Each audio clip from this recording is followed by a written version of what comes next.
क्या आप जानते हैं जापान भारतीयों से 100 साल आगे है, लेकिन कैसे, चलिए जानते हैं। दोस्तों, जापान में कार को सड़कों पर पार्क नहीं किया जाता, बल्कि यहाँ पर पार्किंग के लिए कुछ इस तरह की हाइड्रोलिक मशीन लगी होती है। इस हाइड्रोलिक मशीन में कार पार्किंग के लिए कई फ्लोर बने होते हैं, जो कार को उठाकर एक जगह पर कई सारी गाड़ियों को खड़ी कर देती है। वहीं जापान में ऐसी सड़कें बनी हुई हैं, जो सही स्पीड में गाड़ी चलने पर सड़कों से म्यूजिक सुनाई देता है। ये म्यूजिक सड़क पर बने खांचों से टायरों के टकराने से बचता है। और तो और जापान पानी के नीचे समुद्र में एक ऐसा शहर बसाने जा रहा है, जिसमें 5000 लोग रह सकेंगे। यहाँ पानी के अंदर भी लोग सांस ले पाएंगे और धरती की सारी सुविधाएं यहाँ मौजूद होंगी। वहीं जापान की ट्रेन इतनी ज्यादा सुरक्षित होती है कि इसमें मोबाइल, पेन और कोई भी ऐसी चीज रख देते हैं जो अपनी जगह से हिलेगी भी नहीं।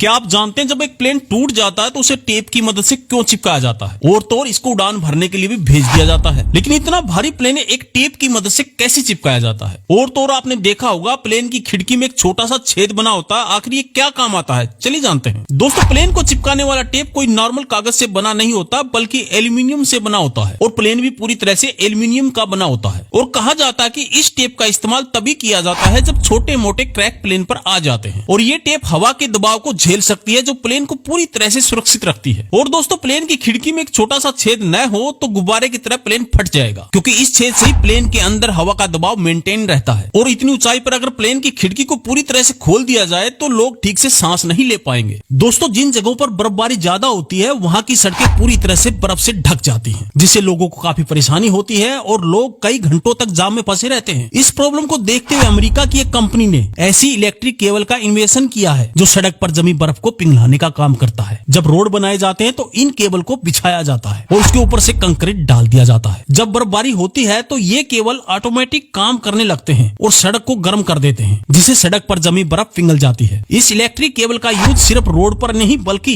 कहीं पर भी बर्फ जमने वाली जगह पर कर सकते हैं। दोस्तों, क्या आप जानते हैं अंतरिक्ष में जाने वाले रॉकेट इतने ज्यादा विशाल होते हैं कि इंसान भी इनके सामने चींटी जितना छोटा नजर आता है। लेकिन इतने बड़े रॉकेट को जमीन से उठाने में कितना खर्च आता होगा, चलिए जानते हैं। दोस्तों, आज के समय में अंतरिक्ष में ज्यादा से ज्यादा रॉकेट भेजे जा रहे हैं, क्योंकि एलन मस्क 2060 तक 10 लाख से ज्यादा लोगों को मार्स पर बसाना चाहते हैं। एलन मस्क द्वारा भेजे जाने वाला स्टारशिप रॉकेट दुनिया का सबसे बड़ा रॉकेट है, जिसकी ऊंचाई 120 मीटर तक और लगभग 40 मंजिला बिल्डिंग के बराबर है। और तो और ज्यादातर रॉकेट हवाई जहाज की तरह लैंडिंग करते हैं, पर वहीं एलन मस्क का स्टार बिल्कुल सीधे जमीन पर उतर सकता है। वहीं इन रॉकेट को जमीन से लॉन्च करते समय हर सेकंड में 5000 लीटर फ्यूल खर्च होता है, यानी 1 किलो वस्तु को अंतरिक्ष में भेजने के लिए 700 किलो ईंधन लगता है। क्या आप जानते हैं आजकल बिल्डिंग बनाने के लिए लेंटर के इस तरह के रोल का इस्तेमाल किया जाता है, जिसे कुछ इस तरह से चटाई की तरह बिछा दिया जाता है। इससे वर्कर को ज्यादा मेहनत नहीं करनी पड़ती और टाइम भी कम लगता है। तो चलिए जानते हैं लेंटर लगाने के 3 सबसे आसान तरीकों के बारे में। दोस्तों, बिल्डिंग की कंस्ट्रक्शन के टाइम सबसे ज्यादा समय लेंटर को सही तरीके से जोड़ने में लगता है। इस काम को आसान बनाने के लिए कंपनी एक ऐसी सीट बनाकर भेजती है, जिसके जरिए पहले से ही सीधे तरीके से जुड़े होते हैं। इस सीट को बिल्डिंग के ऊपर लाइन में बिछा दिया जाता है और फिर कंक्रीट डालकर छत तैयार कर दी जाती है। और इस तरह जब बिल्डिंग में बड़े बड़े बीम डालने होते हैं तो उनको भी पहले से ही तैयार कर लिया जाता है। इनको कुछ इस तरह से कंस्ट्रक्शन वाली जगह पर आसानी से सेट कर दिया जाता है। फिर इनमें मशीनों की मदद से कंक्रीट भरा जाता है, जिससे एक मजबूत बिल्डिंग बनकर तैयार हो जाती है। क्या आप जानते हैं भारत की सड़क पर चल रहे इस विशाल ट्रक में 416 टायर लगे हैं। ये ट्रक इतना धीरे धीरे चलता है कि इसे अपनी मंजिल तक पहुंचने में 1 साल का समय लगेगा। ये ट्रक कहां से आया और इसमें क्या लोड करके ले जा रहा है, चलिए जानते हैं। दोस्तों, इस ट्रक को खींचने के लिए आगे 2 और ट्रक लगे हैं, वहीं इसके पीछे से एक ट्रक इसको धकेल रहा है। ये ट्रक जिस भी साइड से गुजरता है वहां की लोगों की भीड़ इकट्ठा हो जाती है और ट्रैफिक जाम लग जाता है। ये इतना ऊंचा है कि इसके रास्ते में आने वाले बोर्ड और तारों को भी ऊपर उठाना पड़ता है। इसलिए इस ट्रक के साथ 25 लोगों की टीम हर समय चलती है। आपको बता दी, ये ट्रक गुजरात के कांडला बंदरगाह से 11 महीने पहले चला था, जो राजस्थान से होते हुए पंजाब में पहुंच चुका है और ये भटिंडा रिफाइनरी तक जाएगा। इस ट्रक में रिफाइनरी के बड़े से रिएक्टर को लोड करके ले जाया जा रहा है। आपने कभी न कभी जरूर सोचा होगा कि आपको ऐसी पावर मिल जाए जिससे आपको कोई देख न सके और कुछ ऐसे कारनामे करें जो मजा ही आ जाए। तो दोस्तों, मान लीजिए आपकी विश पूरी हो गई, क्योंकि यह एक ऐसा मटेरियल है जिसको पीछे जाने पर आप पूरी तरह से इनविजिबल हो जाएंगे। इसको चीन के 2 ग्रेजुएट स्टूडेंट ने बनाया है। आपने इस तरह का मटेरियल हैरी पॉटर मूवी में जरूर देखा होगा। इस मटेरियल का नाम इनविजिबल ब्लॉक रखा गया है। ये इनविजिबल ब्लॉक आपको ऐसे गायब करेगा जिसके कारण सामने से आपको कोई देख नहीं सकता, बल्कि आपके पीछे के ऑब्जेक्ट हैं वो भी साफ साफ दिखाई देंगे। ऐसा इनविजिबल ब्लॉक आपके पास हो तो आप क्या करेंगे, कमेंट बॉक्स में जरूर बताना।